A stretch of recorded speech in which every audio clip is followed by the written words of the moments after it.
देश को आज़ाद हुए 76 साल हो गए हैं, क्या अभी भी लगता है कि मनुस्मृति कुछ लक्षण बच रहे हैं देश में? देखिए, मुझे ऐसा लगता है किताब जली है, अभी विचार जलना बाकी है। तो विचार कैसे जलेंगे? हम जलाएंगे। कैसे जलाएंगे? अभी विचार जलाने का काम चल रहा है, यहाँ से लाखों लोग ट्रेंड होकर जा रहे हैं। और हम दलित महिलाएं हैं, बहुजन महिलाएं, वो तो अभी कथाओं में जाती हैं, वहाँ पढ़ती हैं, किताब पढ़ती हैं, कथाओं में जाती हैं, तभी तो अगले दिन बलात्कार की घटनाएं आती हैं। बाबा लोग कुछ भी कर देते हैं। तो कथाओं वाली जो महिलाएं हैं, ये जाने कि डॉक्टर अंबेडकर ने ही आपको किताबों का हक दिया। कथाओं का हक तो आपको 1947 से पहले भी था, आपके पास कुछ भी नहीं था। अगर शरीर आज अच्छा दिख रहा है, कपड़े दिख रहे हैं, तो ये तुम्हारी मेहनत का दम नहीं है, ये डॉक्टर अंबेडकर मेहनत करके गए थे कि तुम खरीद कर इसको संविधान की बदौलत खड़े होकर मंचों पर बोलते हैं। अगर वो किसी कुर्सी पर बैठे, प्रशासनिक या शासन की कुर्सी पर बैठे हैं, तो वो संविधान की नियुक्ति के आधार पर बैठे हैं और बात करते हैं कि संविधान को खत्म कर देंगे। अरे तुम संविधान को खत्म करोगे, हम जैसे लोग या तो खत्म कर देंगे तुम्हें या खुद खत्म हो जाएंगे।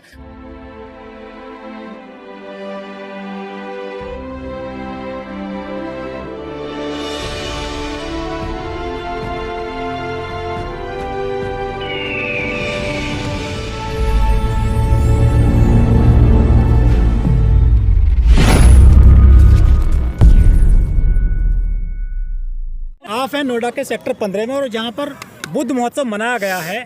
आज के ही दिन बाबा साहब ने मनुस्मृति का दहन भी किया था।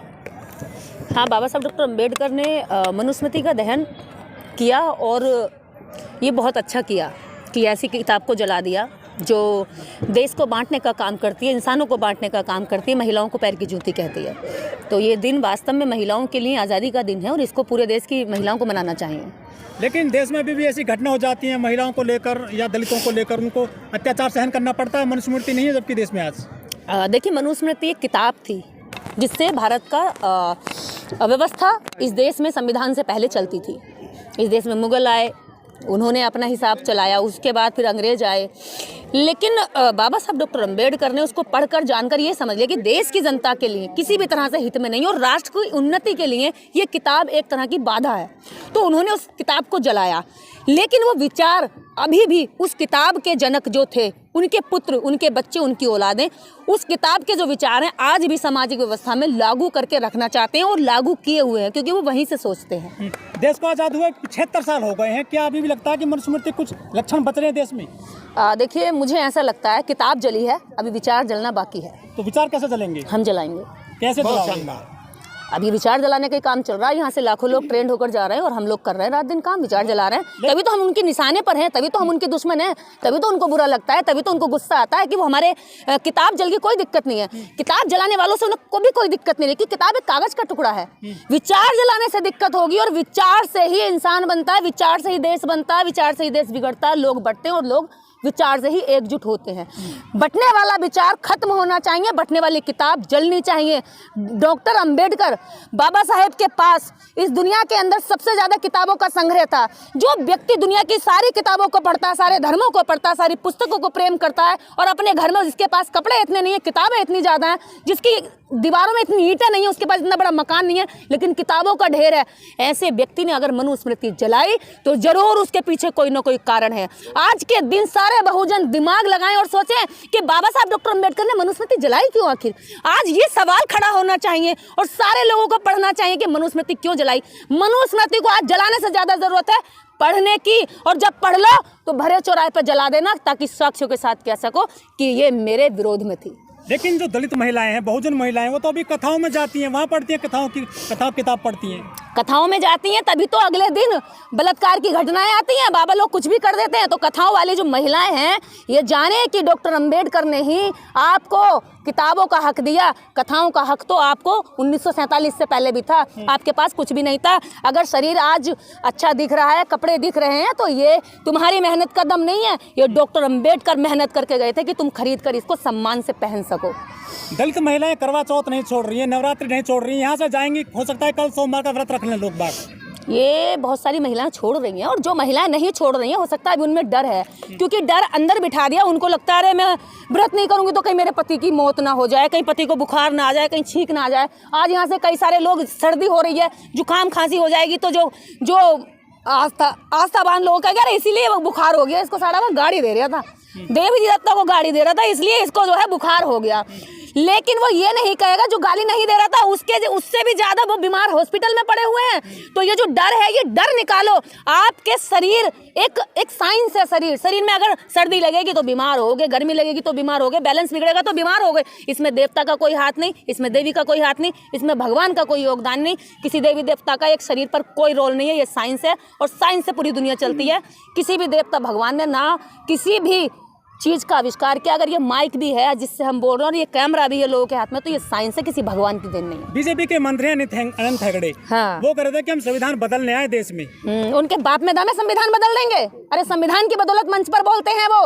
अगर मनुस्मृति का दम था तो देश के अंदर कहीं इस दुनिया में इस देश को नक्शे पे पहचाना नहीं जाता। अगर आज हमारे देश की पहचान है तो भारतीय संविधान से है। इस दुनिया का सबसे बड़ा लिखित और लोकतांत्रिक संविधान भारत के अंदर है। लोग जब जितने लोगों ने अभी नेपाल में संविधान बना, 10 साल पहले जब नेपाल का संविधान बन रहा था तो सबसे पहले उन्होंने भारत का संविधान पढ़ा और उसके बाद उन्होंने संविधान लिखा। ऐसा संविधान लिखा डॉक्टर अंबेडकर ने कि आज तक वो 75 वर्षों बाद भी इतना लोकप्रिय है कि विश्व के लोग इनको पढ़ रहे हैं और इससे सीख ले रहे हैं। तो ये इनको शर्म आनी चाहिए। जिस थाली में खाते हैं उसी में छेद करते हैं। संविधान की बदौलत खड़े होकर मंचों पर बोलते हैं। अगर वो किसी कुर्सी पर बैठे प्रशासनिक या शासन की कुर्सी पर बैठे हैं तो वो संविधान की नियुक्ति के आधार पर बैठे हैं और बात करते हैं कि संविधान को खत्म कर देंगे। अरे तुम संविधान को खत्म करोगे, हम जैसे लोग या तो खत्म कर देंगे तुम्हें या खुद खत्म हो जाएंगे। हम मरने मिटने को तैयार है लेकिन संविधान नहीं हटने देंगे। लेकिन वो तो हिंदू राष्ट्र बना रहे हैं आजकल। कोई हिंदू राष्ट्र नहीं, इनकी कल्पनाओं का हिंदू राष्ट्र है। ये हिंदू राष्ट्र के नाम पर देश की अज्ञानी, अशिक्षित और बेरोजगार जो युवा है उसको हाँकना चाहते हैं। हाँकना मतलब जैसे वो गडरिया जो बहेलिया हाँकता है ना, उनको क्या कहते हैं, जानवरों को, भेड़ों को, ये वैसे हाँकना चाहते हैं। लेकिन मुझे लगता है कि इन्हीं बेरोजगारों में जब इन पर लठ पड़ेंगे ना, जैसे जैसे ये सुधरते चले जा रहे हैं, बेरोजगार पिटेगा तो अकल आती चली जाएगी। जितने क्या कहते हैं, जितने भी अधिकारी कर्मचारी हैं, जब इन पर डंडा पड़ रहा तो ये भी सुधरते चले जाएंगे। इन पर जितना जितना इनके साथ होता चला जाएगा वो सारे धीरे धीरे लाइन पर आते चले जाएंगे। और ये बीजेपी बहुत अच्छा कर रही है। ये सरस्वती बहुत इस साल बहुत सर्च किया गया है। आपने सरस्वती को लेकर कई बातें बोली हैं। आपको डर नहीं लगता कि अब मानहानि का केस हो जाएगा आप पे? हो गया, मेरे पर केस हो गया। अभी 10 मिनट पहले ही मैंने बयान दर्ज कराए हैं अपने फ़ोन पर। मेरे साथ अभी SHO थे तो मैंने उनसे कहा, बोले कि क्या करना। हमने कहा देखिए आप इसको कोर्ट में लेकर जाइए। मैं इस केस को ख़त्म करना नहीं चाहती, मैं इस केस को आगे ले जाना चाहती हूँ। मेरे ऊपर निराधार मुकदमा लगाया गया, लेकिन इसका आधार मैं कोर्ट से पेश करना चाहती हूँ। अगर मैंने सरस्वती के बारे में बोला है तो इसके पीछे सीधा और सीधा वेद पुराणों का लिया गया सारांश है। मैंने मत्स्य पुराण से पढ़ा है। अगर सरस्वती ने कुछ गलती की है, उसके पिता ने उसके साथ अगर रेप किया है, तो वो मैंने अपने मुंह से नहीं, अपने पास से नहीं बोला है। ना तो वेदों की मैं रचयिता, ना मैंने उनको लिखा, तो मैं दोषी कैसे हुई? अगर किसी ने व्यक्ति ने किताब लिखी है तो वो दोषी हुआ, जिसने पब्लिश करी है वो दोषी हुआ, जिसने वो प्रिंट करी है वो दोषी हुआ। निर्देश कैसे दोषी हो गई? ना तो वो मेरे यहाँ से पब्लिश हो रही है, ना उनको मैंने लिखा है। अगर आपको मुकदमा करना है तो उन पर करिए ना, जिन्होंने ये लिखा है कि सरस्वती के पिता ने सरस्वती के साथ यौनाचार किया। तो मैं कैसे दोषी हुई? ये मैं कोर्ट में जाकर साक्ष्य पेश करूंगी। और इसके जरिए बहुजन महापुरुषों का दबा हुआ जो इतिहास है, जो सावित्रीबाई फुले का शिक्षा के क्षेत्र में बहुत बड़ा योगदान था। इस विश्व में ऐसी महिला हुई जिसने अपना सब कुछ न्यौछावर कर दिया इस देश के बच्चों को पढ़ाने के लिए। उनका जो इतिहास है, जो उनका त्याग है, जो बलिदान है, वो इस मुकदमे के जरिए ऊपर उठ कर आएगा। मुझे खुशी है कि मैं सावित्री की बेटी, सावित्री के इतिहास को और उसके काम को, उसके त्याग को दुनिया के सामने लाने के लिए आगे आई हूँ। मनुस्मृति को जला दिया गया था बाबा साहब के द्वारा 25 दिसंबर 1927 को, लेकिन राजस्थान की हाई कोर्ट में मनु की प्रतिमा लगी हुई है।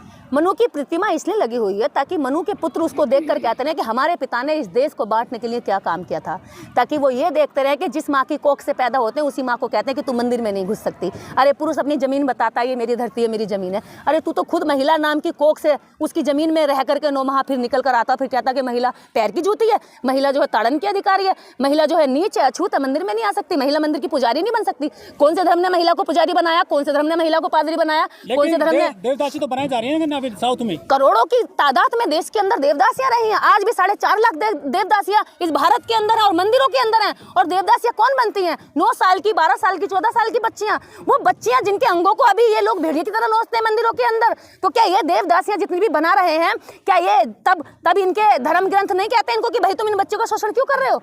तो ये इसीलिए इनको बेटियां आराम से मिल जाएं, इनको खाने आराम से मिल जाए, दान मिल जाए, दक्षिणा मिल जाए, लोगों का काम करा हुआ मिल जाए, घर में बैठे हुए धुले हुए कपड़े मिल जाएं, दूसरों की औरतें मिल जाएं। तो ये ऐसी व्यवस्था को इसलिए चाहते हैं, इसलिए मनु को पूछते हैं, क्योंकि मनु ने इनके लिए एक अधिकार रखा था, बेटा तुम करोगे कुछ नहीं, खाओगे सब कुछ।